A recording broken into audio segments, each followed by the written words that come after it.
been watching all night. We ain't here to hurt nobody. So give it to me, give it to me, give it to me. Wanna see you work your body. So give it to me, give it to me, give it to me. If you see us in the club. Welcome to the new sound of online radio. Welcome to the sound of Universal Broadcasting Network. 'Cause you make me feel like I've been locked out of heaven. A mix of today's hits and hard-to-find favorites, combined with the most entertaining and intriguing talk anywhere. This is your sound. This is the sound of Universal Broadcasting Network at ubnradio.com. Jump off that exhausting hamster wheel and into balanced living with Dr. Marissa.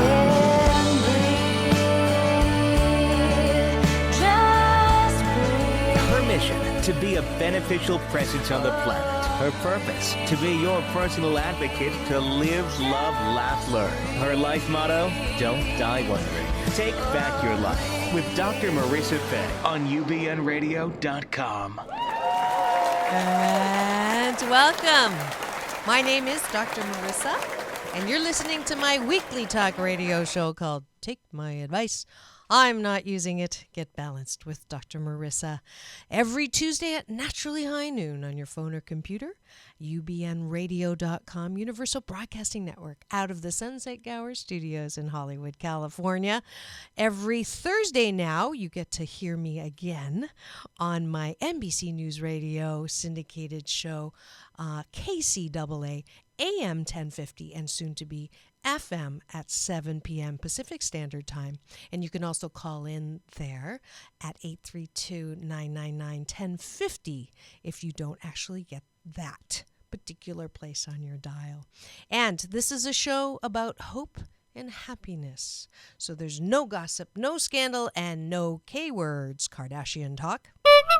Instead, I want you to focus on your own reality show and how to be happy 88% of the time. And I am your host, Dr. Marissa Pay, and thanks to my station managers, Tony and Paul Brett, and sound engineers, Carlos, Mia, and as of recent, Jarvis Essex here at UBN. I am going to start the show actually with a wee update on one of my past guests. Congratulations to Fran Drescher, who was on my show, who just wed her 5S man. And if you are wondering what 5S's are, you're going to have to listen to the free podcast that is available from my interview with her on December the 4th. I believe it was last year on iTunes. So I would like you to tune in on that as well. Rick O'Berry, another one of my past guests, who is valiantly trying to stop the slaughter of dolphins in Taiji, Japan. He's out there again. So he had a very, very wonderful, moving interview with me that I'm very proud of. It was actually the first time we did our Radio for Our Deaf series on YouTube, since I have cameras in the studio and a staff interpreter, beautiful Sharon Pierre-Louis. So please do go to YouTube, my YouTube channel, Dr. Marissa Pay, and you'll find the free viewing of that. So those are the two that I would like to give you that little update on. And so if we could give, there we go, a little update on them. And I'm happy to say that I spoke to Susan, who's the executive producer of Cancer Schmancer, Fran's fabulous organization that helps us reduce our risk of cancer, that Fran has agreed to come back on. So we'll keep you updated on the date for that.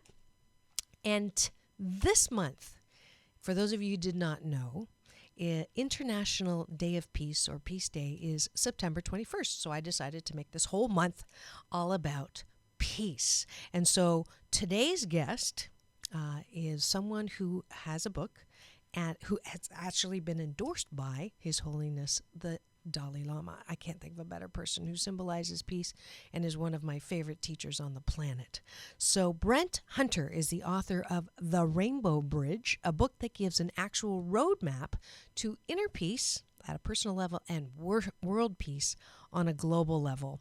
It's had 8 awards and recognition in 2014 alone, and it's the recipient of the 2013 Living Now Bronze Medal for World Peace, winner of the 2014 Los Angeles Book Festival, and winner of 2014 Indie Excellence Award, to name a few. So please do welcome to my studio, Brent Hunter.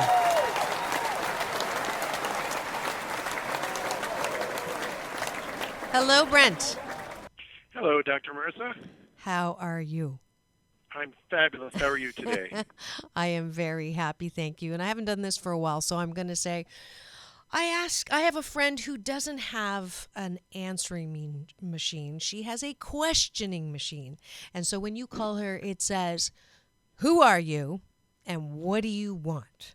So I'm going to ask you, Brent, who are you and what do you want? Well, that's a very interesting question. So, and thank you for that warm welcome. So my name is Brent Hunter, and I am an IT professional, among other things. I'm also an author, primarily working on multiple books at night and on the weekends.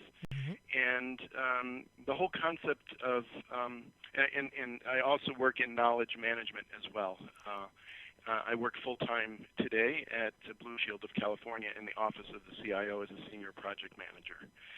And so one of the things that I would really like is I would like to have a better world. Mm-hmm. The world, as we know it, is filled with all sorts of amazing, incredible miracles. Mm-hmm. And I think, as we all know, it also has a lot of room for improvement. So. Yes. What I've set out to do with the Raiinbow Bridge book is to illuminate the common ground in the world's major wisdom traditions, which this common ground can also be viewed as universal principles. Yes. And it's by using these universal principles that we can literally create a new world. We can create a bridge to a world that works for everyone, as opposed to a small number of people where a great many people are not so happy. Mm-hmm. So that's kind of a summary of what I would like. Great. And so congratulations on a motto that I follow, which is called juicing your life. So you don't just do one thing. And that's fabulous. And you use your non-work time to actually be a beneficial presence on the planet. So you get that award today from me. Thank you. You're welcome. And so tell me about the book, The Raiinbow Bridge. When was it? When did you start it? What did you come? How did it happen?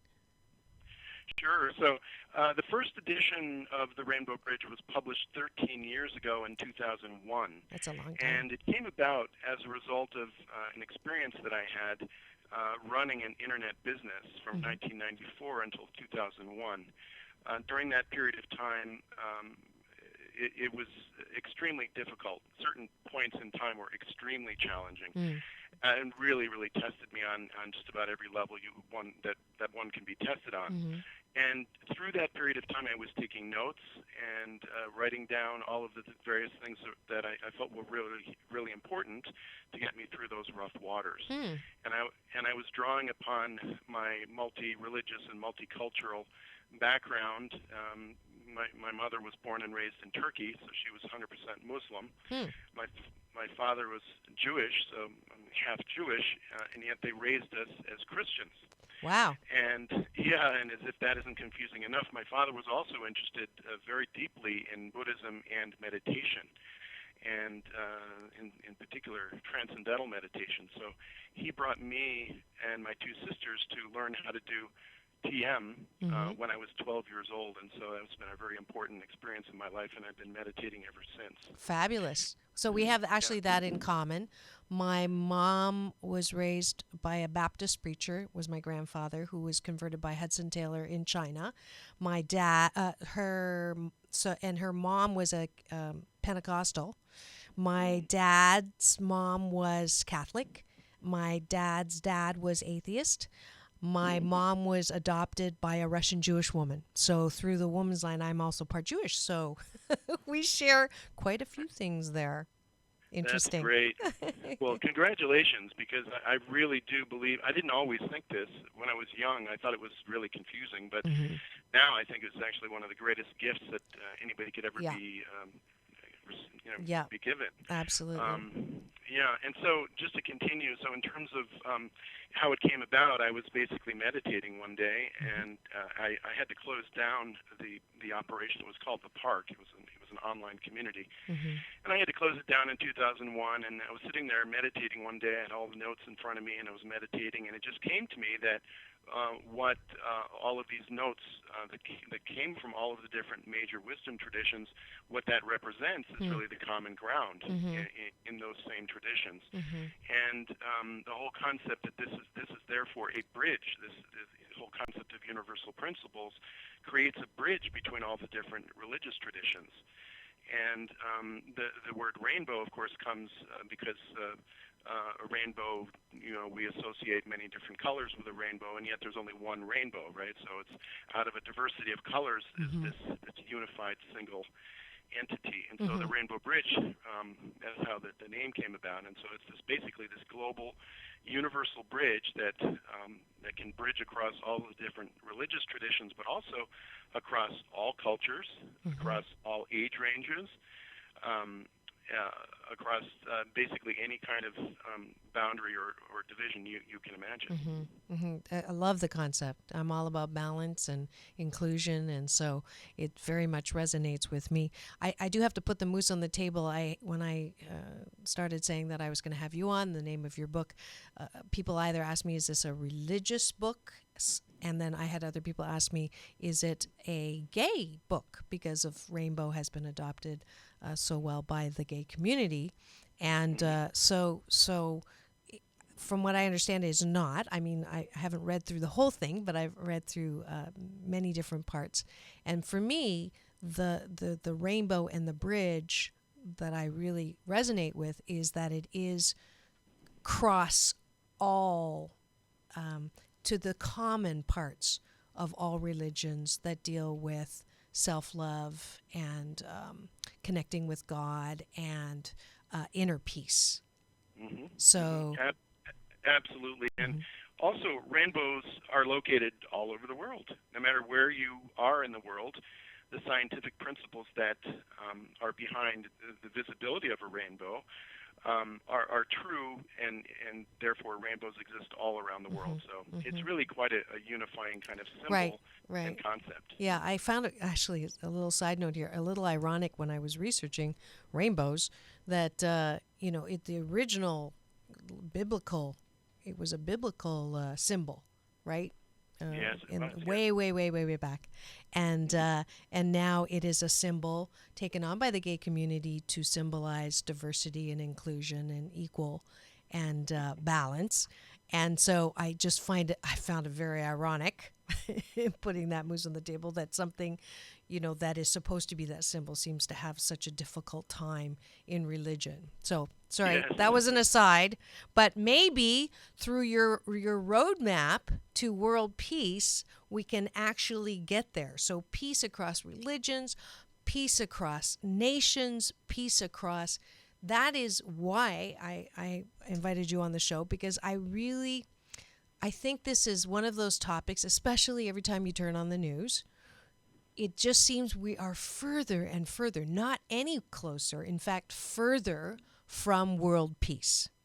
So you had mentioned that you have an actual roadmap. So tell me about that. How do we get to world peace? How can we get to world peace when we can't even get along with our neighbors, or we can't get along with people in our family, or we can't get along with cultures within, subcultures within our culture? How can we get along when it's nations that hate each other so passionately? How do we get to world peace?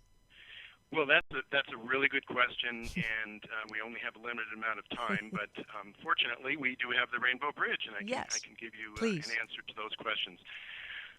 First, I want to start out by saying I believe that although it may seem that we are really, really far away from world peace, maybe as far as we've ever been, I believe that's an illusion, and I believe that we are, in fact, more close to world peace and having a global, harmonious way of relating to one another closer than we've ever been before. Why? Why? Yeah. Because first of all, we're completely interconnected. We're completely interdependent on one another. There's millions of people awakening and recognizing the commonality that we all share amongst one another.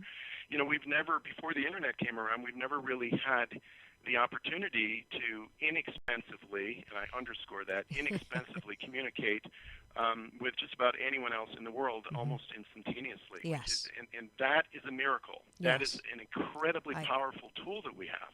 I agree with you. And so what's happening is consciousness is shifting. It's raising because of the internet.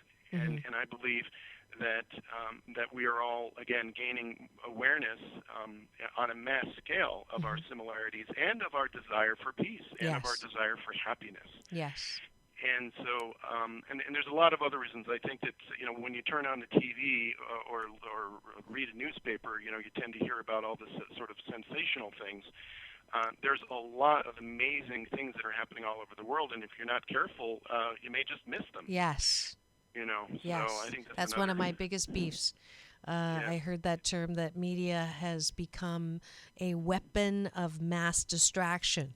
Dr. Michael Bernard Beckwith a couple weeks ago mentioned that in the service, and people say, yeah, but they're telling the news, they're telling the truth, and so you know you're going to bury your head in the sand because you don't like what you're hearing.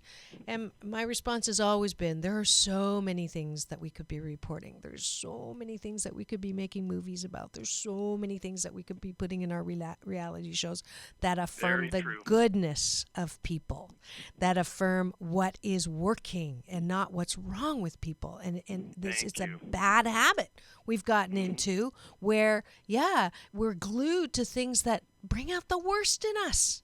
So what's with that? I'm hoping and I'm believing that it's just a bad habit, and that, as you said, I totally agree with you. There's more and more of us who are awake and aware that we don't have to be led by whatever we hear first thing in the morning. We don't have to talk about what's being talked about ad infinitum, ad nauseum, about the worst in what's going on in the world.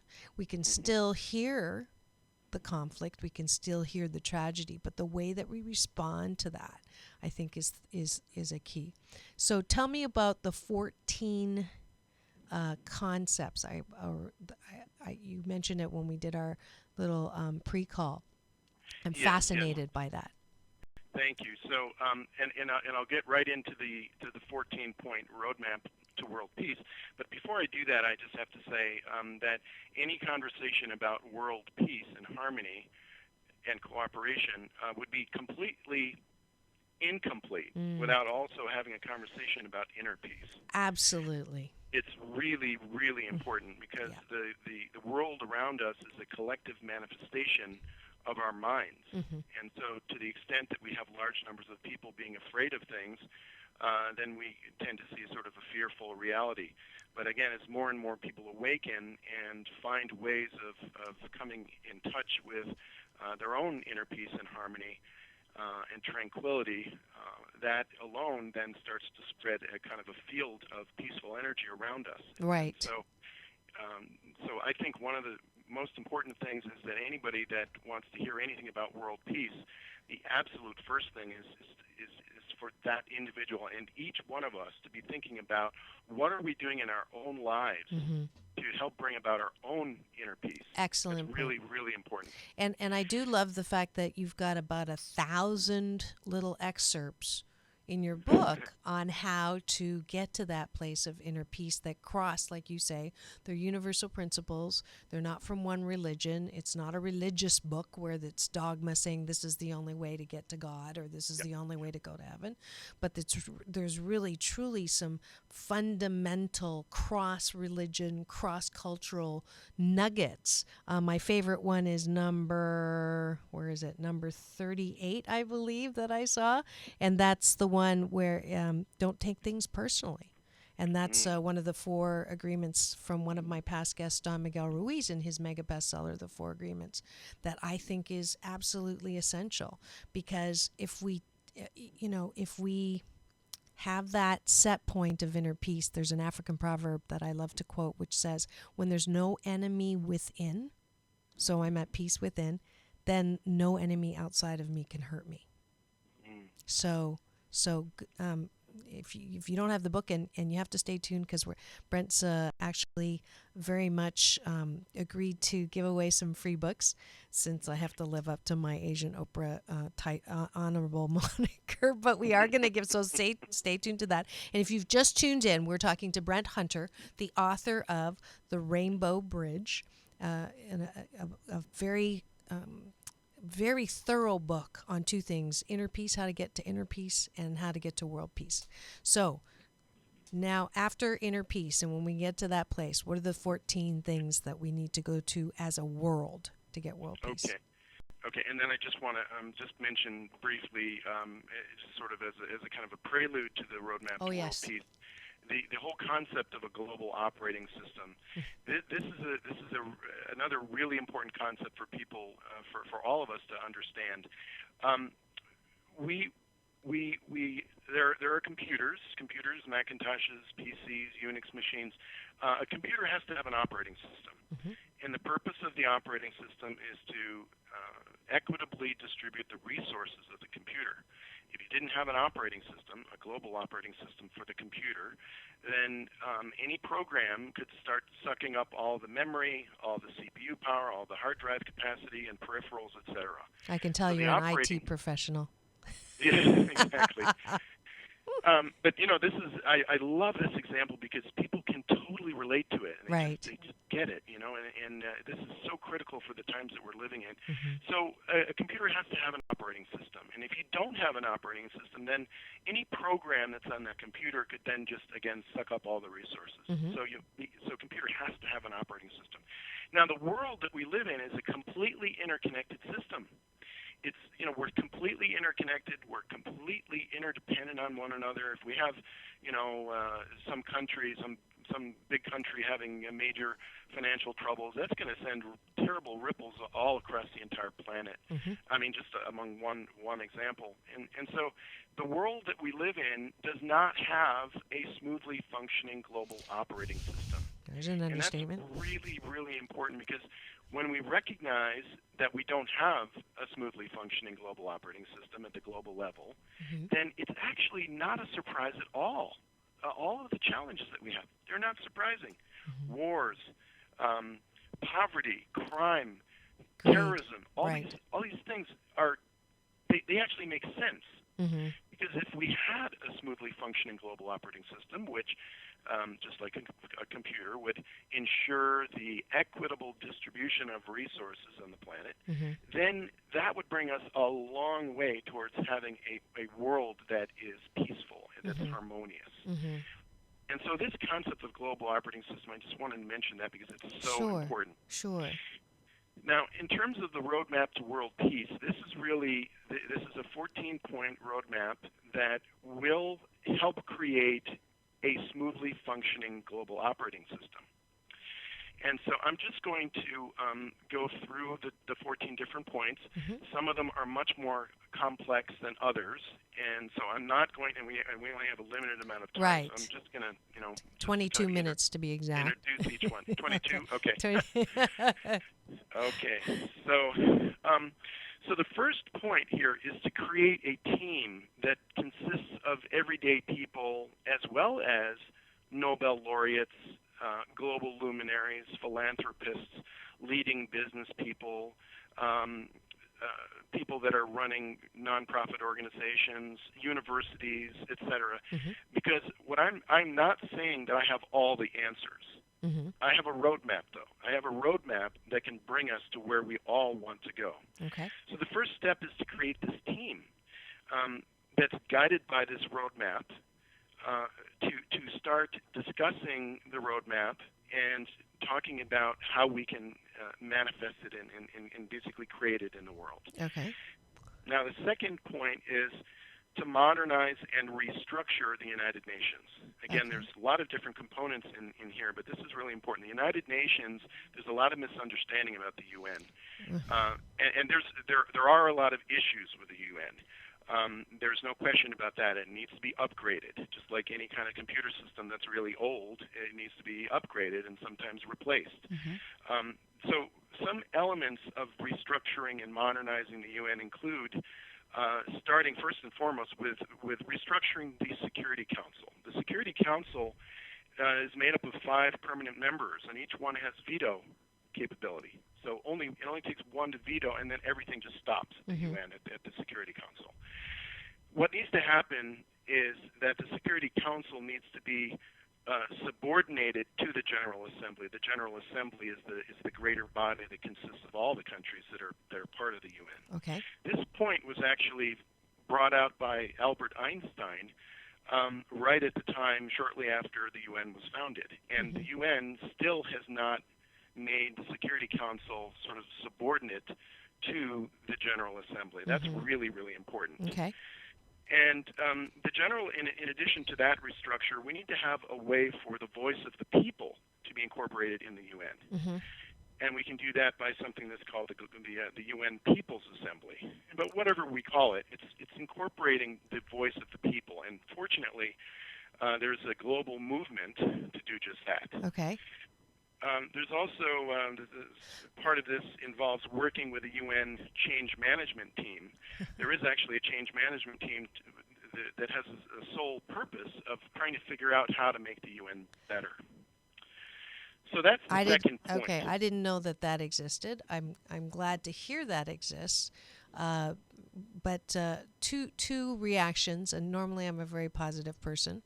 But at the risk of not getting through all 14, I think that I need to put the moose on the table for 2 things. One is change management and United Nations, some will call 2 of the biggest oxymorons there are.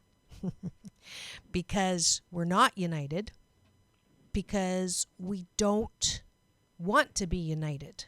That the very nature of nations and nation patriotism is about my country, 'tis of me, and my country is better than yours, or it's most important that my country is safe and secure and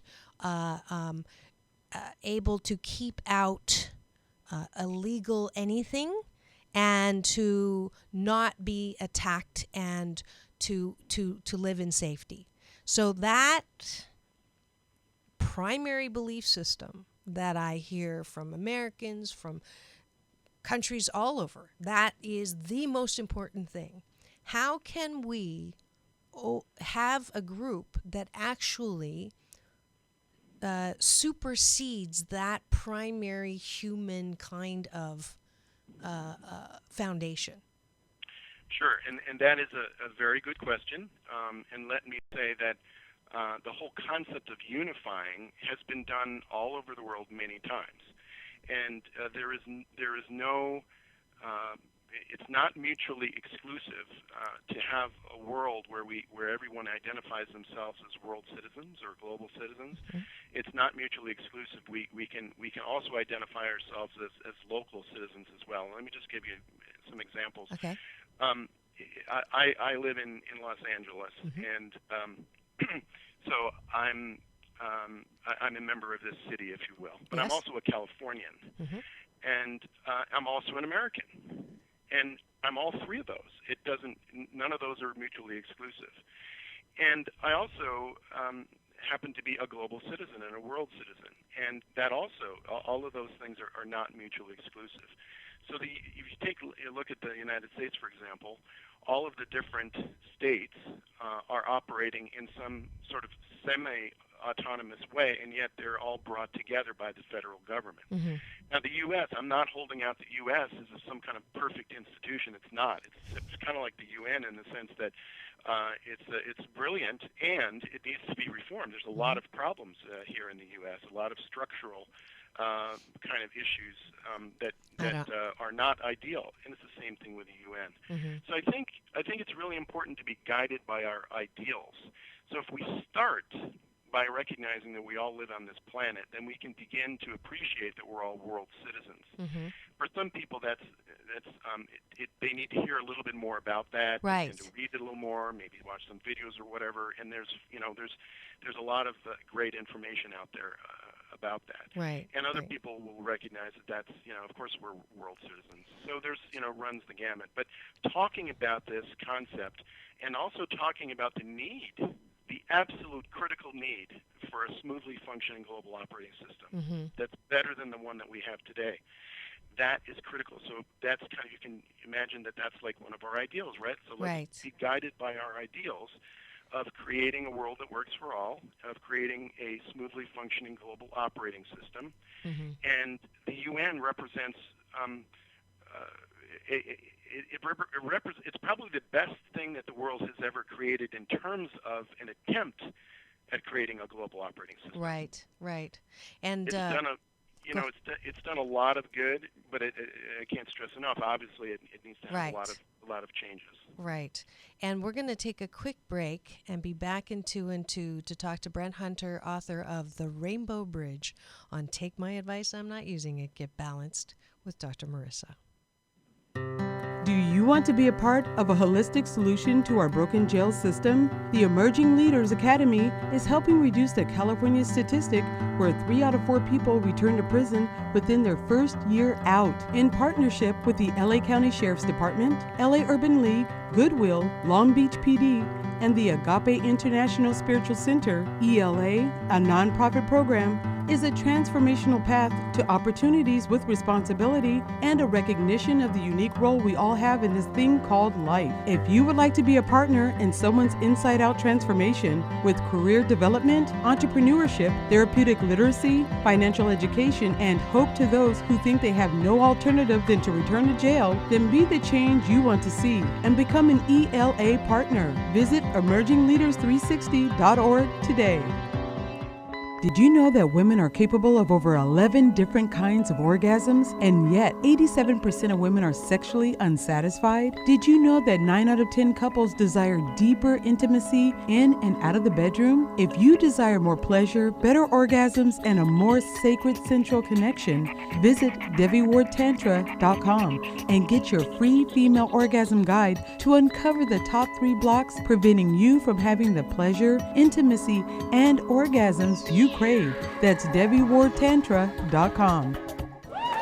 And welcome back to Take My Advice, I'm Not Using It, Get Balanced with Dr. Marissa. And we're celebrating International Peace Day with a program today that starts focusing on the whole concept of peace, inner peace, world peace. And we have Brent Hunter, author of The Raiinbow Bridge, with us today, talking about a roadmap that's necessary for us to get to world peace. And when we left, we were talking about the need for changes in the UN, the concept of, that we're all one, that we're all we're global citizens above and beyond, and the steps that we need to take. And I know at this point we're not going to get through all 14, so you're going to have to get the book to read about 14, because I really want us to put the moose on the table on a couple of things here, Brent. One is, I know there's some of my listeners right now, especially my business listeners, that are saying, okay, how, are we talking so idealistically? And here's the funny thing. I'm usually the one that's idealistic and the one that's pushing this stuff. So it's nice to you have that role today, and I'm going to play the devil's advocate. So a nice devil's advocate. So two concepts. One is, are you telling me that why would we want a place where we're all holding hands singing Kumbaya? That's one. Because what's the value in that? What's in it for me? And then secondly, we've demonstrated through the UN, through the years, through wars, that we don't agree. We cannot agree on fundamental things, and that's why we're at war. So, the example, what's going on now, they are never going to see who is supposed to have the land, who is supposed to have the resources. If we can't get to that understanding, it doesn't matter how well you restructure the UN. You're going to have a forum of countries. We can't get 2 countries to agree. You add 100 and some more countries. How do we get to that point where we agree on anything. And Hitler is another good example. Why? How can we be global citizens when there's so fundamentally things that we are for and against that we have to go to war on? We can't let a country do those things. On the other hand, I had a guest here, female genital mutilation. So we believe that it's wrong to do that, and countries that have a very strong country base, that's part of their culture. On one hand, what right do we have to say, you shouldn't do that, and you need to change? And on the other hand, it's like, well, as global citizens, and we want to affirm life and equality and peace and harmony, that and the dignity of women, we cannot allow that to happen. So how do you put all of these things together to say we will get to world peace? Or okay? Sure. So great question, and let's just start with your premise that the UN, we have proven that we don't agree. I will take a 180-degree position than you're taking, and what I'm saying is that through the UN, we have proved that we can agree. Otherwise, the UN would never have been created in the first place. So it's a question of degree. There's a continuum. Mm-hmm. When we say that the whole issue, you just brought up female genital mutilation, and there's all sorts of issues. Let's talk about terror. I don't talk about that particular issue in the Raiinbow Bridge, but I do talk about terrorism. So let's focus on that just for a second, if we could. So there's this huge continuum. In every religion, there are extremists, and that means nothing more than having extreme views. Now, when you're talking about terrorism, then obviously those are so extreme that they're just way off to the side. Now, we don't often look at it that way, though. We don't often think, oh, well, that's just like this extreme fringe, of a very small portion of people in that particular religion. For example, Islam is viewed by many. I was watching the news the other night, and there was this kind of whole debate about whether or not Islam is a more violent religion than others. And that's a whole complicated question as well. But the whole point is that there's a continuum in every particular group of people and category that we can think of. So when I look at the UN, I say we have figured out how to create the UN. We've figured out how to create all sorts of amazing laws and benefits at the UN. For example, every time you send something in the mail overseas, you wouldn't be able to send something overseas to another country if it wasn't because of one of the agencies within the UN. None of us would be able to travel overseas if it wasn't because of the benefits that were created through the United Nations.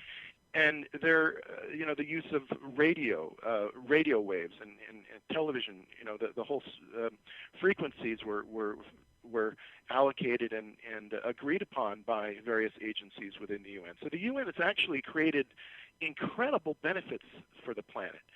Now, it's not perfect, and we need, there are things that we can do to make it better and to facilitate more harmony. And so when you have something like the Security Council that was formed after World War II, and the fundamental structure of the UN hasn't changed since World War II, there's something seriously wrong with that, right? If we had an operating system on our computer that we didn't upgrade for 30 years or whatever, that would be our computer wouldn't be running very well, would it? Right. So the whole idea of carefully looking at the UN and restructuring it and upgrading it to bring it up to the times in which we live is really, really important. And yet it's also just one of the 14 points in the roadmap to world peace. So I'm just going to briefly mention just the names of some of these things. It's important to support and promote the whole concept of a global commons plan, or some people know this as a global Marshall Plan. This is a subject that was talked about by Al Gore many years ago, in creating a commons-based global economy. That's a huge topic in and of itself, but that's really important. There's also this notion that jubilees have been conducted all around the world for thousands of years, where basically there's sort of a reset switch is pushed, if you will, and a new game begins. The whole concept of a jubilee is very important for us to carefully plan how to have a global reset that doesn't create chaos, but quite the opposite, that actually creates a better world. And there's departments of peace, ministries of peace in nations all over the world. There's an effort here in the U.S. to create a Department of Peace. That's really, really important. And so to the extent that we can pursue that at a global level at all of the nations in the world, that's really important. Point number 6 is promoting a gross national happiness concept. You know, one of your points about your show is hope and happiness. And I'm sure you and certainly other business people have heard the term that whatever you measure is able to increase. Yes. And so Hawthorne if we're effect. not measuring happiness all around the world, well, how are we supposed to Good point. actually Very increase good point. it, right? Very good point. Yep. So that's one of the points. And then there's similarly a whole inner health program. I said right up front, inner health and inner peace is really, really important. So having a roadmap that doesn't talk about some kind of inner peace aspect of things would be incomplete. So we have that as one of the 14 points. And then nuclear weapons. That's in each one of these we can see is a whole conversation, right? Right. They need to be eliminated. It's if we just think about the possibility of an accident or the possibility of nuclear weapons and nuclear materials getting in the wrong hands, that's it's such a tremendous, enormous issue for us. And one way to do that is just to say, look, we just don't need these. The mere existence of nuclear weapons is threatening to the entire planet. Another one is modernizing and upgrading the way that we conduct business. And specifically, I'm talking about transitioning from many of the businesses that we have today are not really run in a socially responsible manner. They're run strictly by the financial bottom line. Yes. Fortunately, there is a growing movement around the world that's called corporate social responsibility. Yes, yeah. That's I was just talking really, about really this. important. I was just talking about this, that instead of companies until they have enough money or their bottom line is healthy, then they begin to give or then they begin to partner. I'm seeing this growing movement of even startup companies partnering with some nonprofit so that it's from get-go, from the start. So absolutely, I think that's a great sign of the good times that are coming up. Okay. Very, very much so, and it involves having businesses, corporations, having the ethos of social responsibility built into the actual articles of incorporation. Yep. Value And system. into the actual DNA of the company. And let me just give an example. I happen to, as I mentioned earlier, I happen to work at Blue Shield of California, and just as an individual, I would like to share, that many people don't know this, but Blue Shield of California is actually a not-for-profit company. I knew that. They don't have any. So they don't have any shareholders. That's remarkable. And I mentioned this in the book. This is a brilliant example of how to actually conduct business in a way that's totally different than what we might imagine. And they actually give money back to the community. They've given back almost $500 million since 2012 alone. It's quite amazing. And so there are lots of examples that we can look to for how we can change the way that we do business. I'm gonna have to. Another aspect I'm gonna have has to to hit do- you and Blue Shield up for some sponsorship money now. Okay. For the show. Sorry, go ahead. And another element has to do with central banking, central banks. Central banks, this is a whole other conversation really to get into more detail, but they need to be transparent. Any kind of bank that has the power of literally causing a nation to crash, it needs to be transparent. The owners, the stock owners, and the shareholders, the stakeholders of those central banks need to be understood, and they need to be transparent and open. The whole concept of our environment in the global climate crisis, I mean, this threatens our very existence. This is point number 10 of the Roadmap to World Peace, is continuing to focus on this. Because whatever we focus our minds on and the power of our mind and our intention and our creativity, that's what is going to improve. And so this is really an exercise of where do we need to improve, and so that's point number 10. Number 11 is promoting initiatives and organizations to help research and produce clean, renewable forms of energy. I think that's really critical. And then another one that's really important is the creation of an international Magna Carta. And an international Magna Carta would spell out the rights, just like the original Magna Carta and the Bill of Rights and the U.S. Constitution, and there's other examples around the world. But this is something that's at the global level, because when we have a smoothly functioning global operating system, and we will, it will be very important to have an international Magna Carta which spells out the rights of people everywhere in the world, regardless of where we live. Very important. And there's another point 13, which is the Global Dialogues, which is an initiative that is specifically designed to kind of further all of these things and create a place on the web and in person where conversation, dialogue, and diplomacy can take place wherever people live. And then the final point, the 14th point, is to create a world citizenship program, because as we talked about before, the notion that we're all world citizens, global citizens, that's really, really important. And so educational initiatives that are implemented to let people kind of understand this more and have people celebrate the fact that we're all global citizens. And it doesn't mean that we're not also citizens of our own nation, but that's really important, and that's the fourth point. Great. It is comprehensive. It does sound like an operating system. It does sound like a lot of changes need to happen, a lot of paradigm shifts at many different levels for this to be able to happen. But hey, we both believe in miracles. To come to the other side and to answer a question that I posed to you, why bother? Why do we need this? Why would we even want to do this? And I think I answered that question as you were talking, is that what we're doing now isn't working. So it's not about holding hands and singing Kumbaya.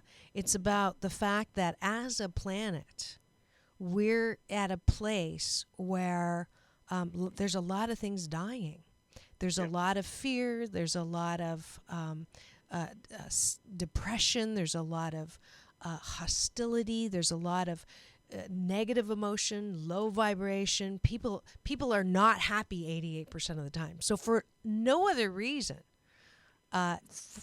if we can work on the inner peace and then use that inner peace as a foundation to make these changes that you have laid out so nicely in 14 points, then we will have a place where there are no hungry children. There are no children beaten. There are no children growing up thinking that they're not safe, and that there's things that they can do in this life that is only offered right now to a very small percent of us. So I absolutely recommend you getting this book by Brent Hunter. And how do they find you? Because we're right up against, I'm going to need to say goodbye in like 10 seconds. Okay, so it's www.therainbowbridge.org or just therainbowbridge.org. Wonderful. Thank you so much, Brent, for coming on and laying out your roadmap where we can drive off into the peace sunset. Thank you so much. And thank you very much, Dr. Marissa. Absolutely. And thanks again for the free books. If you'd like to get one of Brent's book for a limited time and until they run out, I think he's offered me 5 free books. So if you go to forbalance.org and sign the guest book as Raiinbow Book, I will get that to you or get instructions so that you can get the ebook. And it is now time to wrap up the show with a few balance bars. Where you get served the menu of where I'm speaking and what I'm offering as my Asian Oprah giveaways. The book is definitely one of them. And also to let you know that on October 4th, we have an air date. I'm going to be on CBS with my daughters on a Emmy-nominated award show called Recipe Rehab. So set your TiVo. Celebrating International Peace Day further on September the 20th with Yoga Day. And I am actually the creator of Balanced Tai Chi Gong, which some people call the Chinese yoga. On the 20th, it will be at the Agape International Spiritual Center. So those of you, many of you have been asking, when are you teaching your next class? That'll be the day. I am also going to be the MC for the Asian Entrepreneur Awards, September the 26th at the Beverly Hilton. And then finally, it is round 39 of the 21-day Fast from Complaining with Dr. Marissa, your good life exercise that I run online, where you try to go 21 days in a row without complaining. The rules are at my website, forbalance.org. Today is day 9. And it's funny, it goes right along with our topic today, which is, are you complaining about first world problems? Your computer doesn't go fast enough, your food at a restaurant is too cold, and knowing that there are right now so many people who are going without, and that I think it's 3 million of us are at that poverty level across the planet. So as a global citizen, with 7 billion of us, 3 billion is too many. So please do not complain about our first world. And then even further than that, let's take some action to creating a world where no one goes hungry and no one has to grow up with war. So I finally want to give you the amazing lineup of guests that we have for the rest of the year. So if you want to sponsor and be linked forever by podcast to extraordinary people like Paul Cardall, who was supposed to die several times because of a heart defect, Nick Yaris, who was exonerated after 8,000 days on death row with DNA evidence, Fred, whose hands were cut off by the Rwanda regime, and instead of becoming a beggar as a child, he wanted to make a difference with his experience. Also, Don Wells from Gilligan's Island will be coming on, and Dr. Michael Bernard Beckwith, also known as my big brother, who was one of the teachers on The Secret and the founder of Agape International Spiritual Center. He'll be coming on September 23rd, so you will not want to miss that. So that's it for this week. Next week, we continue our Spotlight on Peace with my guest, Chris, who some of you may remember. You were touched by his story and his healing through past abuse in a 8-episode series with me on the air, healing from past pain, and his was sexual abuse by an Episcopalian priest. He hasn't been on for a year, and I've asked him to come on and share where he is now and the miracle of forgiveness, which he has now embraced. So don't miss it. Next Tuesday, that is our show on Inner Peace with Chris. This Thursday on my KCAA NBC News Radio, we're going to have the follow-up call-in episode with, I just lost her name for a second, Chantel. Thank you, Jarvis. Chantel, we didn't finish with talking about giving too much to friends. So you'll want to tune in 7 p.m. this Tuesday, KCAA AM 1050, or call 832-999-1050 for another episode of Take My Advice. I'm not using it. Get balanced with Dr. Marissa Pay. That's P for positive, EI, because it's all about balance. Peace in and peace out.